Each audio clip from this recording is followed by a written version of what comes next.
that emotional currency going on too. So it can be important to just present like a nice cover letter and complete package when you're putting together an offer. I did want to touch on just the month's supply of inventory. So this is nationwide, so it's not completely accurate to California and LA. I think right now in LA, we're actually, our inventory is even lower than these numbers on the screen. But you can see the yellow line across that graph. That's what a balanced market looks like. And a balanced market would have 6 months of inventory just ready to go and on the market.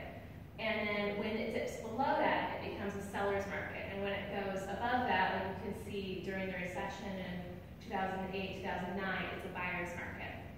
It's basic laws of supply and demand. But right now you can see inventory is just not looking so good. So it, this quote says, the lowest inventory level since 1990 was 3.6 months in February of 2005. But we just had this level again in December 2016. So in LA, it's even lower than 4.4 months.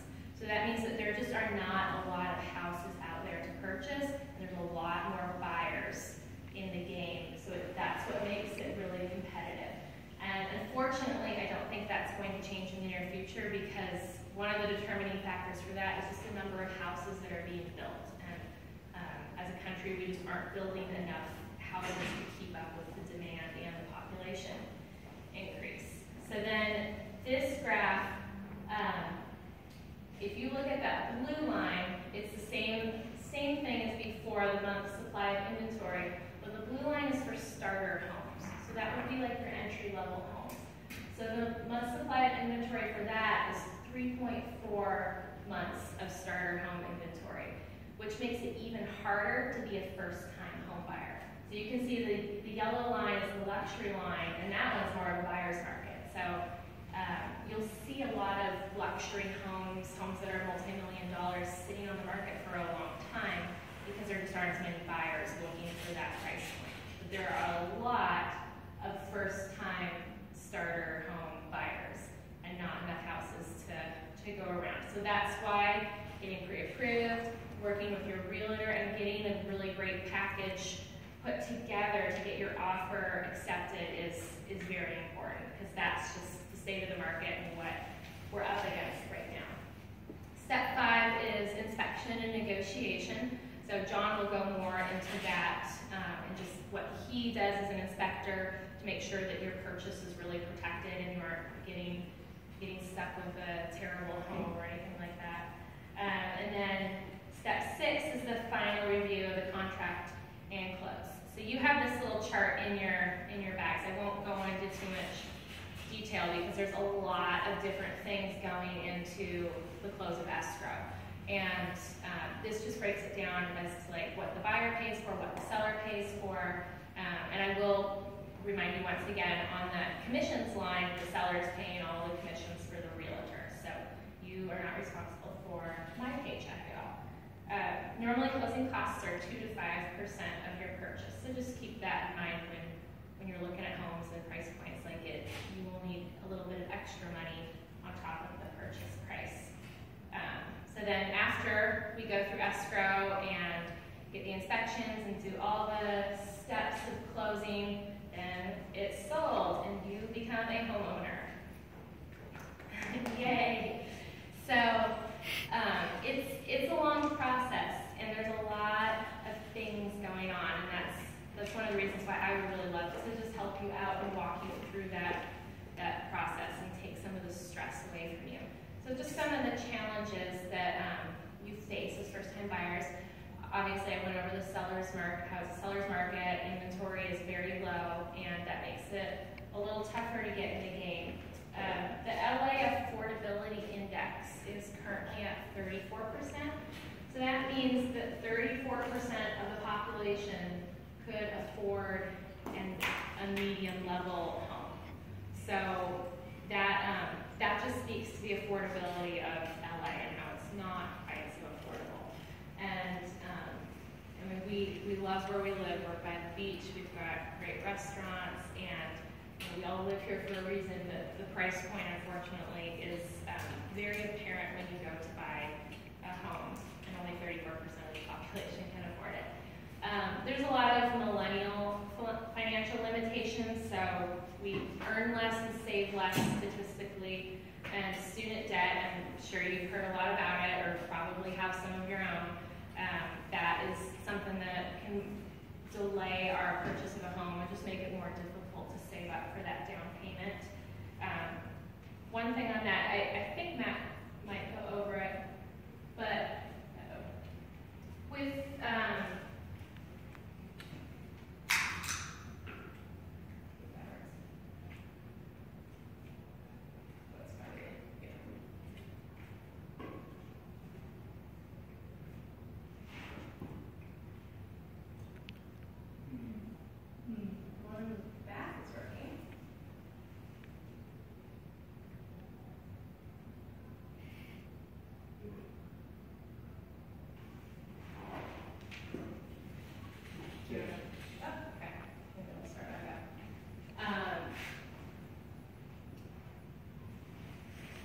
there are lots of different loan packages that you can, let me just full screen it.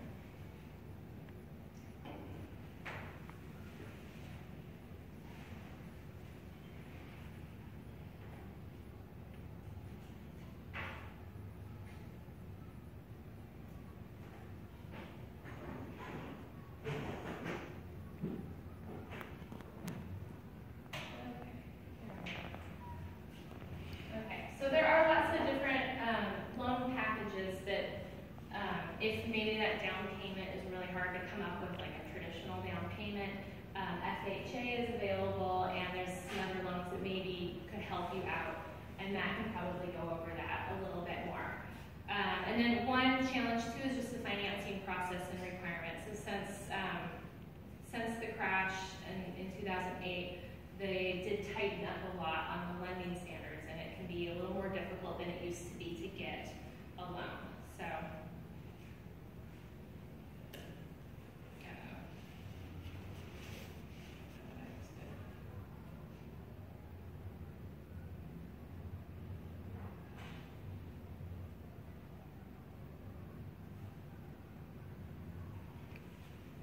sorry guys, technical difficulties.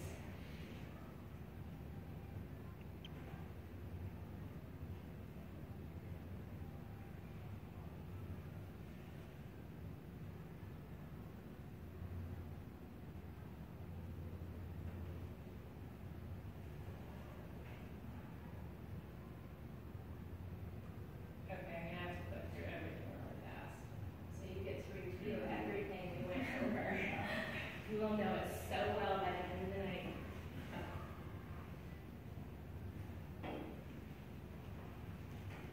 Just a couple things, couple ways that people have overcome those challenges of buying a home for the first time.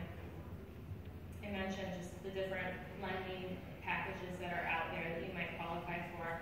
And this isn't necessarily for everybody, but doubled up homes is something that's a lot more common. So that's when you find two families living in the same home, and according to Zillow, Los Angeles has 47.9% of homes are doubled up homes. So that might not be for everybody. One little idea I will throw out there though, which I've recommended to people, is there's lots of duplexes, triplexes, and fourplexes out there. And for FHA loans, you can buy up to 4 units and still qualify for the FHA. So if maybe you by yourself don't have enough to make the home purchase, maybe get some friends together or family together and go in and do a duplex or something, something like that. You can each live in 1 unit or live together and use the other unit to supplement the mortgage payment. Yes. Are there any particular neighborhoods here in the South Bay where you see more of the duplexes and triplexes?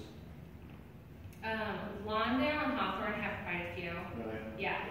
Lawndale and Hawthorne have a lot. And they're affordable too. Like I have seen some duplexes in Hawthorne. There was one a couple weeks ago that was going for $575. So it was and there were 2 detached units too. So you had like your own little house, and then there was a back house. You could rent it out for about $1,500 a month, and really supplement your mortgage payment. Yeah. So Lawndale, Hawthorne, Redondo has quite a few of those like tall and skinny townhomes. Those will be a lot more expensive, Sure. so they might not be able to afford like $1 million for a duplex, but they're out there for sure.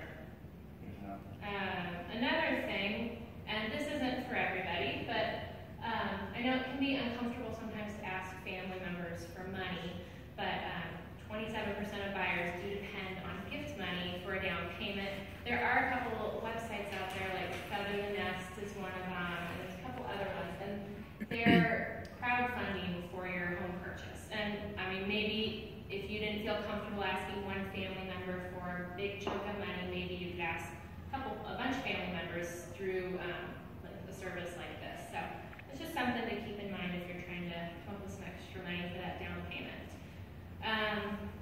So the team behind me and behind your home purchase is pretty big. This probably isn't even everything on the list, but as your realtor, I'm the person who's really coordinating all of these people and all these things going on. So you've got your realtor in there, just managing it all, and then transaction coordinator, who works very closely with escrow, and they're gathering signatures and making sure that the right contracts are used and documents are in the right place at the right time.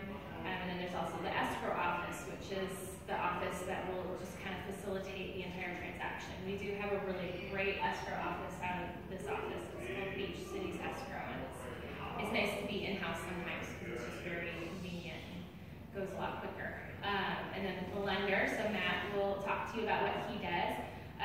Sometimes credit repair is necessary, so I do have access to a credit repair guy, and he can help boost your credit and maybe get you a better opportunity for a loan.